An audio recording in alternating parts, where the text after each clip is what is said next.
మహాశివరాత్రి పర్వదినాన్ని పురస్కరించుకొని ఆంధ్రప్రదేశ్ రాష్ట్రంలో ఉన్నటువంటి దాదాపు 30 శైవ క్షేత్రాల్లో మహాశివరాత్రి పండుగ వాతావరణాన్ని ఈరోజు ప్రజలందరికీ భాగస్వామ్యం కల్పిస్తూ రాష్ట్ర ప్రభుత్వం గౌరవ ముఖ్యమంత్రి చంద్రబాబు నాయుడు గారి ఆదేశాల మేరకు అనేక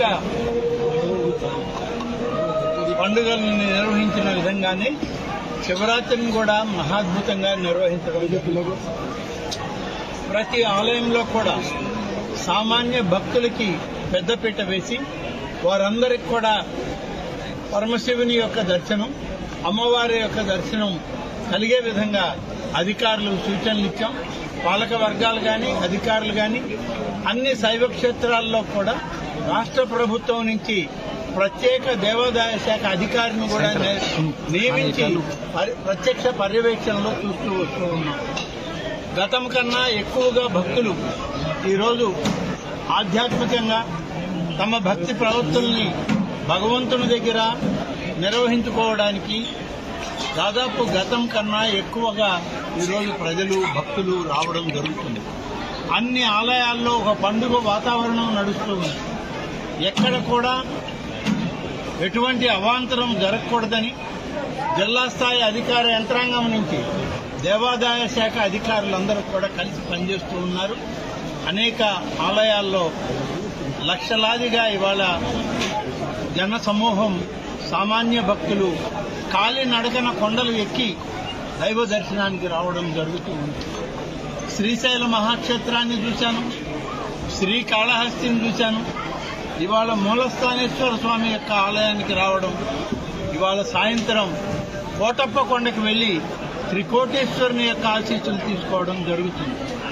ప్రభుత్వం 3 ఆలయాల్లో రాష్ట్ర పండుగగా నిర్వహించడానికి నిర్ణయం తీసుకుని అందులో శ్రీశైలం, శ్రీకాళహస్తి, అలాగే కోటప్పకొండ త్రికోటేశ్వర స్వామి ఆలయం ఇవాళ రాష్ట్ర పండుగలుగా గుర్తించడం జరిగింది. ఈరోజు ముఖ్యమంత్రి గారు స్వయంగా ప్రభుత్వం తరఫున వస్త్రాలు ఇవ్వాల్సింది ఉంది. కానీ ఎన్నికల కోడ్ అలాగే ఆ ప్రాంతంలో ఉన్నటువంటి ఇబ్బందుల్ని దృష్టిలో ఉంచుకుని ముఖ్యమంత్రి గారు వారి తరఫున రాష్ట్ర ప్రభుత్వం నుంచి దేవాదాయ శాఖ మంత్రిగా నేనే ప్రధానమైన ఆలయాల్లో ప్రభుత్వ లాంఛనాలతో పట్టు వస్త్రాలని స్వామివారికి అమ్మవారికి సమర్పించడం జరుగుతుంది. ఇవాళ త్రికోటేశ్వర స్వామి ఆలయం, దానితో పాటు మహాభక్తి ఛానల్ వాళ్ళు ఈరోజు గుంటూరు విజయవాడ మధ్య భక్తి ప్రవర్తనలతో ఒక మహాభక్తి ఛానల్ని ప్రారంభిస్తున్నారు. అక్కడ లింగోద్భవం కార్యక్రమం కూడా ఉంది. ఇవన్నీ చూసుకుంటూ చివరిగా ఆ భక్తి ఛానల్ వాళ్ళు నిర్వహించేటువంటి లింగోద్భవ కార్యక్రమంలో కూడా పాల్గొని ఆ తర్వాత ఈ మహాశివరాత్రి ఉత్సవాల్లో పాల్గొన్న ప్రతి ఒక్కరికి ఆ భగవంతుడు పరమశివుడి యొక్క అమ్మవారి యొక్క ఆశీస్సులు ప్రతి ఒక్కరికి ఉండాలని, ఆ కుటుంబాలు అలాగే ఎక్కడ ఉన్నా సరే ప్రతి ఒక్కరూ ఆంధ్ర రాష్ట్ర ప్రజలు తెలుగు వాళ్ళందరూ మరి నిత్యం దైవ ఆరాధనలో ఉండాలని చెప్పి కోరుకుంటూ మహాశివరాత్రి ఉత్సవాల్లో ప్రతి ఒక్కరికి శుభాకాంక్షలు ఈ రాష్ట్ర ప్రభుత్వం తరఫున, ముఖ్యమంత్రి చంద్రబాబు నాయుడు గారి తరఫున, ఉప ముఖ్యమంత్రి శ్రీ పవన్ కళ్యాణ్ గారి తరఫున తెలియజేస్తూ సెలవు తీసుకుంటాం.